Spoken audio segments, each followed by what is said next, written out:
Chapter 9. The Doctor. As Carmilla would not hear of an attendant sleeping in her room, my father arranged that a servant should sleep outside her door, so that she would not attempt to make another such excursion without being arrested at her own door. That night passed quietly, and next morning early, the doctor, whom my father had sent for without telling me a word about it, arrived to see me. Madame accompanied me to the library, and there the grave little doctor, with white hair and spectacles, whom I mentioned before, was waiting to receive me. I told him my story, and as I proceeded, he grew graver and graver. We were standing, he and I, in the recess of one of the windows, facing one another.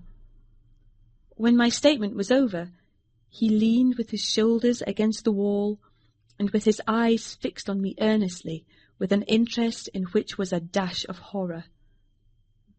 After a minute's reflection, he asked Madame if he could see my father. He was sent for accordingly, and as he entered, smiling, he said, "I dare say, Doctor, you are going to tell me that I am an old fool for having brought you here. I hope I am." But his smile faded into shadow as the doctor, with a very grave face, beckoned him to him. He and the doctor talked for some time in the same recess where I had just conferred with the physician. It seemed an earnest and argumentative conversation. The room was very large, and I and Madame stood together, burning with curiosity at the farther end. Not a word could we hear, however, for they spoke in a very low tone, and the deep recess of the window quite concealed the doctor from view, and very nearly my father, whose foot, arm, and shoulder only could we see. And the voices were, I suppose, all the less audible for the sort of closet which the thick wall and window formed. After a time, my father's face looked into the room. It was pale, thoughtful, and I fancied agitated. "Laura, dear, come here for a moment. Madame, we shan't trouble you, the doctor says, at present." Accordingly I approached, for the first time a little alarmed. For although I felt very weak, I did not feel ill, and strength, one always fancies, is a thing that may be picked up when we please. My father held out his hand to me as I drew near, but he was looking at the doctor, and he said, "It certainly is very odd. I don't quite understand it. Laura, come here, dear. Now, attend to Dr. Spielsdorf, and recollect yourself." "You mentioned a sensation like that of 2 needles piercing the skin, somewhere about your neck, on the night when you experienced your first horrible dream. Is there still any soreness?" "None at all," I answered. "Can you indicate with your finger about the point at which you think this occurred?" "Very little below my throat. Here," I answered.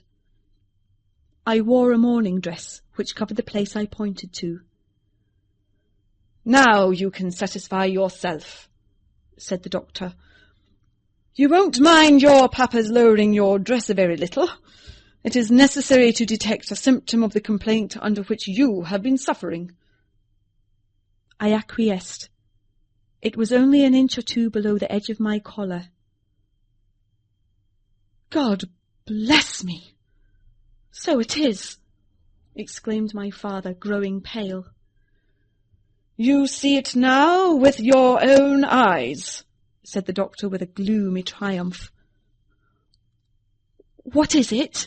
I exclaimed, beginning to be frightened. "Nothing, my dear young lady, but a small blue spot about the size of the tip of your little finger. And now," he continued, turning to Papa, "the question is, what is best to be done?" "Is there any danger?" I urged in great trepidation. "I trust not, my dear," answered the doctor. "I don't see why you should not recover. I don't see why you should not begin immediately to get better. That is the point at which the sense of strangulation begins. Yes, I answered. And recollect as well as you can, the same point was a kind of centre of that thrill which you described just now, like the current of a cold stream running against you. It may have been. I think it was. Ah, you see, he added, turning to my father. Shall I say a word to Madame? Certainly, said my father. He called Madame to him and said, I find my young friend here far from well. It won't be of any great consequence, I hope, but it will be necessary that some steps be taken, which I will explain by and by. But in the meantime, Madame, you will be so good as not to let Miss Laura be alone for one moment. That is the only direction I need to give for the present. It is indispensable. We may rely upon your kindness, Madame. I know, added my father. Madame satisfied him eagerly. And you, dear Laura, I know you will observe the doctor's direction. I shall have to ask your opinion upon another patient, whose symptoms slightly resemble those of my daughter, that have just been detailed to you, very much milder in degree, but I believe quite of the same sort. She is a young lady, our guest, but, as you say, you will be passing this way again this evening. You can't do better than to take your supper here, and you can see her then. She does not come down till the afternoon. And then they repeated their directions to me and to Madame, and with this parting charge, my father left us and walked out with the doctor. I saw them pacing together up and down between the road and the moat, on the grassy platform in front of the castle, evidently absorbed in earnest conversation. The doctor did not return. I saw him mount his horse there, take his leave, and ride away eastward through the forest. Nearly at the same time, I saw the man arrive from Dranfield with the letters, and dismount and hand the bag to my father. In the meantime, Madame and I were both busy, lost in conjecture as to the reasons of the singular and earnest direction which the doctor and my father had concurred in imposing. Madame, as she afterwards told me, was afraid the doctor apprehended a sudden seizure, and that, without prompt assistance, I might either lose my life in a fit, or at least be seriously hurt. The interpretation did not strike me, and I fancied, perhaps luckily for my nerves, that the arrangement was prescribed simply to secure a companion who would prevent my taking too much exercise, or eating unripe fruit, or doing any of the 50 foolish things to which young people are supposed to be prone. About half an hour after, my father came in. He had a letter in his hand, and said, "This letter has been delayed. It is from General Spielsdorf. He might have been here yesterday. He may not come till tomorrow, or he may be here today." He put the open letter into my hand, but he did not look pleased, as he used to when a guest, especially one so much loved as a general, was coming. On the contrary, he looked as if he wished him at the bottom of the Red Sea. There was plainly something on his mind, which he did not choose to divulge. "Papa, darling, will you tell me this?"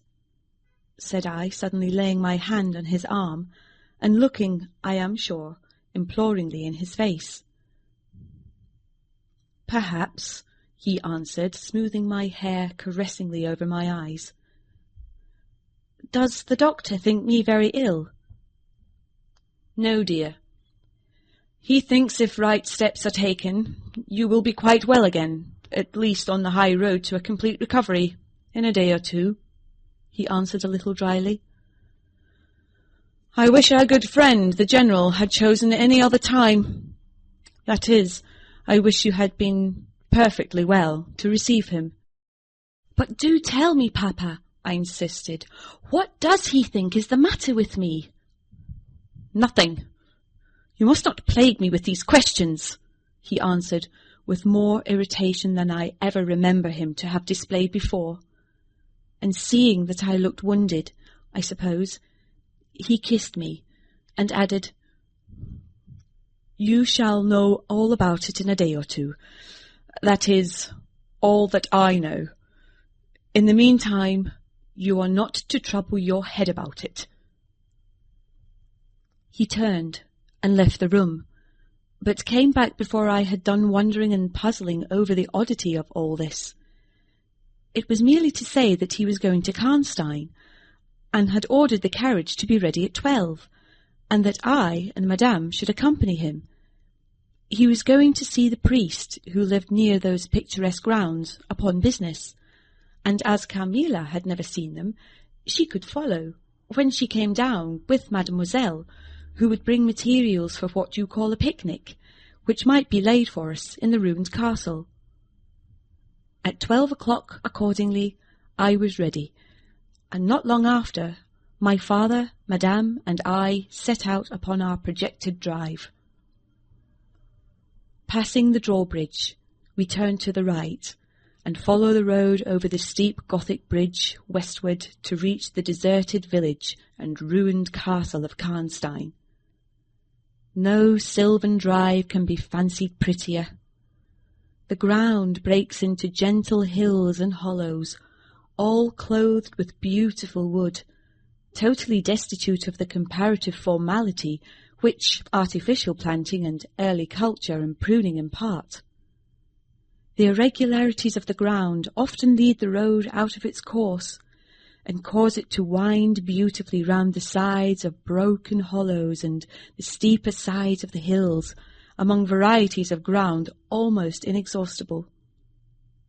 Turning one of these points, we suddenly encountered our old friend, the General, riding towards us, attended by a mounted servant. His portmanteaus were following in a hired waggon, such as we term a cart. The General dismounted as we pulled up, and after the usual greetings, was easily persuaded to accept the vacant seat in the carriage, and send his horse on with his servant to the Schloss.